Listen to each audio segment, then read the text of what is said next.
My name is Robert Abbott. I'm a marine biologist. Earned my doctorate at the University of Washington, primarily looking at aquaculture and fisheries management type issues. And I've been working all over the world in fisheries and natural resource restoration. But about 6 years ago, I became involved with the Marin Rod and Gun Club, the habitat restoration effort. So that led to an effort to do restoration of the native oyster. We started looking at how do you create the habitat that will benefit the native oyster. And so we got a small grant from the Fish America Foundation, and we tried 3 different methods of putting out oyster shell here at the club to see what was kind of the most efficient way to create habitat.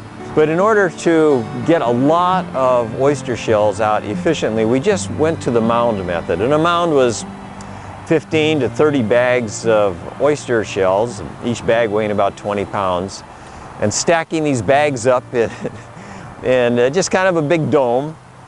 And we really are able to get a lot of material out very efficiently, and we got lots and lots of oysters. And our most recent monitoring effort, it looked like we have well in excess of 300,000 native oysters on our artificial reef here. So this is the project is kind of growing, but what we noticed was that not only were we getting baby oysters, we were getting crabs and shrimp and tunicates and spawning gobies, and herring were spawning on our reef. And this began to make more sense. These artificial reefs that we were building were really ecological centers of activity. They became places where a lot of organisms that don't do well on mudflats would be able to do very well in their life cycle. And we also put out some acoustic listening devices around our reef to see if any of the tagged sharks or green sturgeon, steelhead, or salmon that were being acoustically tagged by different agencies, if they came to our reef. And we found out just terrific good news. We found that in our first year we had 5 late fall Chinook smolts, several steelhead, and a green sturgeon came to the reef. And some of these fish actually spent enough time at the reef to suggest they were foraging. They were actually finding food to eat. But also we've been experimenting with the eelgrass. And there was no eelgrass in this particular part of San Pablo Bay for many, many decades. And Dr. Kathy Boyer, San Francisco State University, did some studies, different methods, and now we have quite a bit of eelgrass. And what's notable is the eelgrass that is planted in amongst our oyster reefs are also doing very well. And there may be some synergy.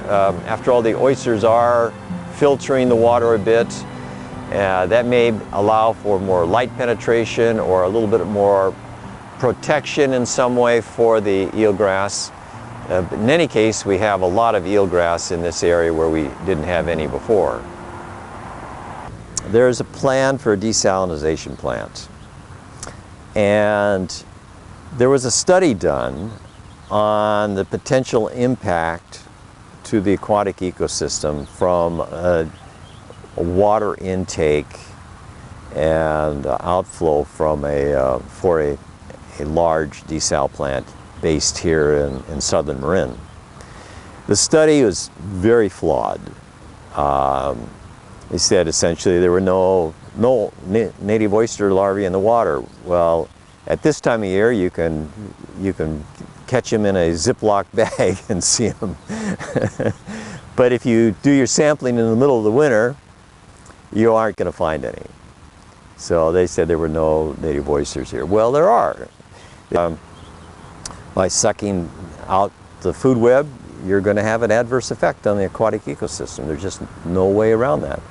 And to say that there'd be no impact is scientifically indefensible. They did a very bad study, and that needs to be redone in a professional way.